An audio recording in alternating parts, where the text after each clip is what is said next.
Tommy, the White House briefings have gotten pretty fucking weird. So weird, man. Apparently Draco Malfoy's there now. I don't know what's happening. They have opened it up to what they're calling new media. Influencers. And it's been bad for a while, but there's been a couple instances in the last week or two that have really just taken the shit to a new level. Yeah. And so we thought we would talk about it today. And we live in LA, so like every day is an influencer briefing. You know, like this is not weird for us, but these briefings at the White House are. This is a new level of influencer. Yeah, and this is what the White House press secretary is spending her time taking questions about while they try to keep the Associated Press out of the White House.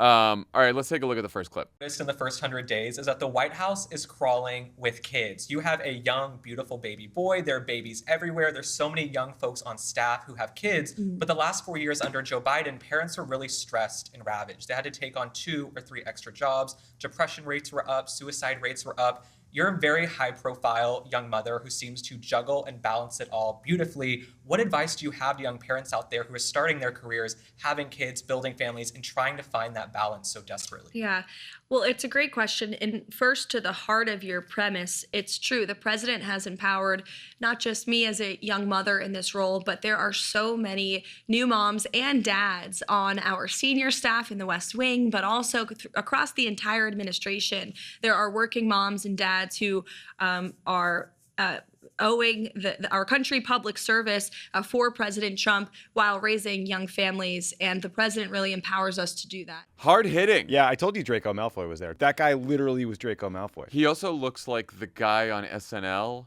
who plays Just everyone. Like yeah. I don't know if I dug into who this guy is. Me too. Okay, Me too. Go for it. Start.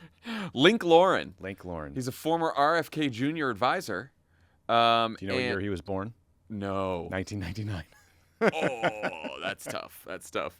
He earlier this week, he was the one who asked Stephen Miller the hard-hitting question, does Joe Biden have blood on his hands for Lake and Riley? And Miller's like, great question, but it's not just Joe Biden. It's How every big is your Democrat. penis, sir? yeah, sorry to cut you off. Yeah, he said it was every Democrat has blood on their hands. Okay, good to know. That guy, I guess he's big on TikTok? Yeah, he started creating, apparently he started his career, whatever that was, making songs on TikTok. Then he pivoted to royal family coverage. And then RFK hired him in November of 2023 to teach him how to TikTok. And now he's in the White House briefing room. Yeah. And just asking questions of the press secretary. Because there's nothing else going on. Very Why are you such a great mom? Jeffrey Ingersoll, Daily Caller guy, like very MAGA, very right wing.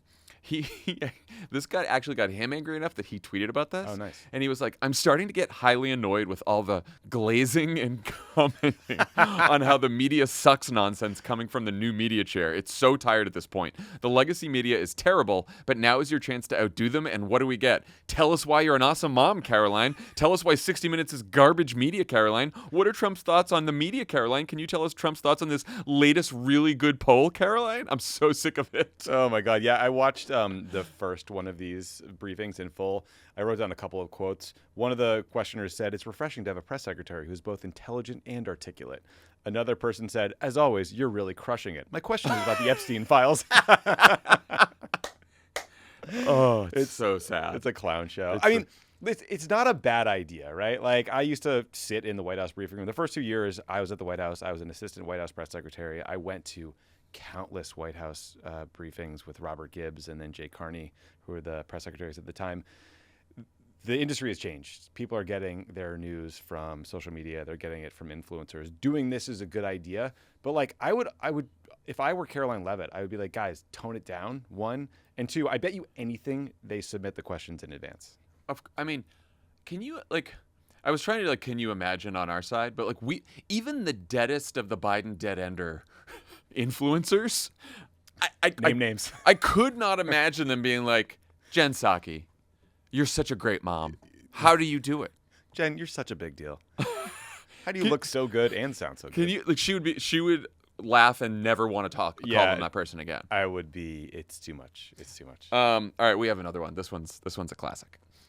Thank you for giving me the honor to be able to ask a question and provide some transparency for the American people. Speaking of, I wanted to reference the election integrity. A lot of people in America are questioning if there's any possibility that we could see further investigations for anyone that could have violated our election integrity rights. And more importantly, so is there any possibility for names such as Barack Hussein Obama, Hillary Rodham Clinton to ever just possibly get investigated for any of these, questions from the American people, for any of the wrongdoings they might have done? Well, it's refreshing to actually hear a question on election integrity because the legacy media would never ask such a question. They're so out of touch with where the American people are on this issue. And You want to take who this is? Dumb and fascist is quite a combo. So there's a guy named Dom Lucra. I forget his real name. Dominic McGee. Thank you. He is on Twitter. I see his tweets often. Like every once in a while, something you tweet will get kind of rolled up into one of these right-wing ecosystems, and all of a sudden, a bunch of unfunny people are making terrible jokes about you, and actually just don't care anymore. It's worth noting that this guy was suspended from Twitter after he posted 2 screenshots from a horrific child exploitation video in 2023. The images depicted child sexual abuse and were related to some Australian man who was sentenced to life in prison for abusing children. But this guy is so dumb that he posted like child sexual abuse images on Twitter. It was the torture of a toddler. I can't even. Torture of a toddler. And you know why he did this? Because he is a QAnon guy. Oh, good. He's QAnon and Pizzagate. Oh. Yeah, okay. so he's QAnon, Pizzagate, and Elon reinstated his account. Thank you. Thanks, Elon. Thank you, Elon. And I thought that what was funny about that is he starts with this whole thing on election integrity, and you're like, okay, where's this going? And then he goes, but more importantly, are we going to get any investigations into Hussein Obama and Rodham for what? He's like, for the questions that Americans are asking? It is like genuinely the dumbest brand of fascism imaginable. I've never heard Rodham. Rodham. Rodham? Rodham. Where did you find an A in there, sir? Where's my investigations? And then Caroline's like, oh, thank you for the question. Thank you for that question. Thank you so much for the question. No one ever asks about why we aren't investigating Hussein Obama and Rodham yet. There are influencers who are very smart and savvy and good at communicating information to their followers. Like, how do these people wind up at the first sort of week of these briefings? Also, can someone ask Caroline Lovett, like, why did you let into the White House, got a credential, sat in the briefing room, got a question, someone who posted child exploitation on Twitter and is a QAnon Pizzagate guy? Why did you do that? It's very kind of boring and tired to do whataboutism, but imagine. In this one, I don't. Imagine if a Democrat did this. Who on the left is? There's no one equivalent. I know you'd have to be like, someone who posted child sexploitation videos, and you're like a giant Hamas fan or something. I don't. That's special. That was a special. That happened this week. Just right under the radar. Well, so she started doing these briefings, I think, on April 28th, and I think they've done one every day for 3 straight days or 4 straight days. It also looks like she's doing it in kind of a different location. I know. It looked like that room where we got our ethics training in the OEOB. That's exactly I think that's what it is. Yeah, so that means it's not in the White House briefing room proper. They are doing it in some other room and sort of like across the road. And I would assume the reason for that is reporters work out of the briefing room all day long. It's like their space. They do live shots there. They sit there all day. And they didn't want the sound of laughter in the background when she's doing the briefing from the other reporters. Real reporters like, you gotta be kidding me. It's incredible. So our producers are surprising us with a final clip. We have not seen this one yet, so I'm excited. Releasing the president's fitness plan. He actually looks healthier than ever before. Healthier than he did 8 years ago, and I'm sure everybody in this room could agree. Is he working out with Bobby Kennedy? And is he eating less McDonald's? I can confirm the president is in very good shape, as you see, on a near daily basis here. And in that vein, thank God it's Friday. It's been a very long and busy week here at the White House. We will see you all on Monday, and we will release the results of that report as soon as we can. Have a great weekend, everybody. Thank you. Question. The president looks great. Has he been working out with Bobby Kennedy? Jesus Christ. That was Kara Castronuova, former boxer and failed MAGA candidate who now works for the MyPillow guy. Where are they finding these people? It's incredible. And I think you mentioned this at the top. It is important to hammer home that these briefings are happening as the traditional press are getting boxed out of events they've always been allowed in.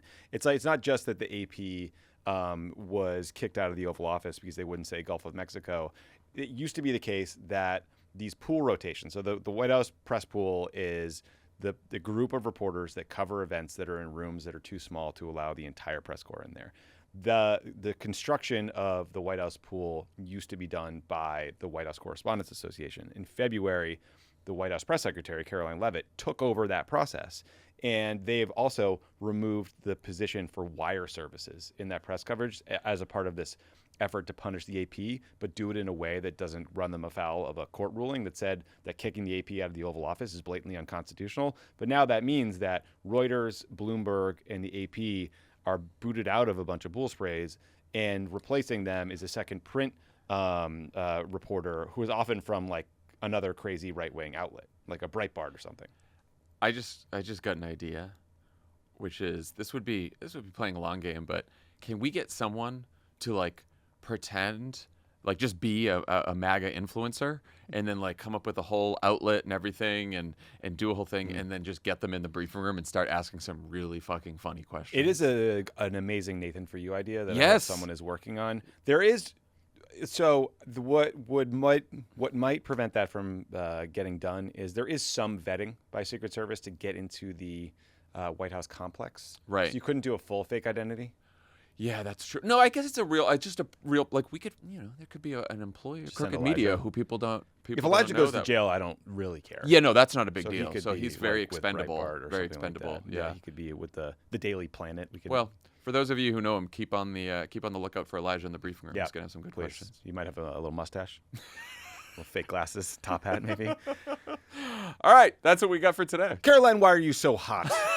What a good question. What an incisive question. All right, John, finally, I'm here to beg you, everyone watching, everyone listening, subscribe to the Pod Save America YouTube.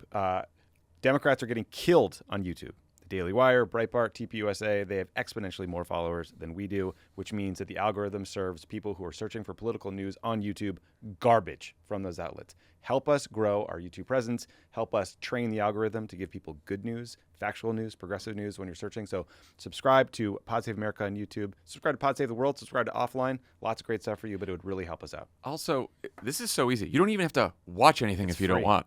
It's free. Like it literally takes 5 seconds to take your phone out, hit the YouTube app, and hit subscribe on Pod Save America. Yeah. 5 seconds. Do it for the kids.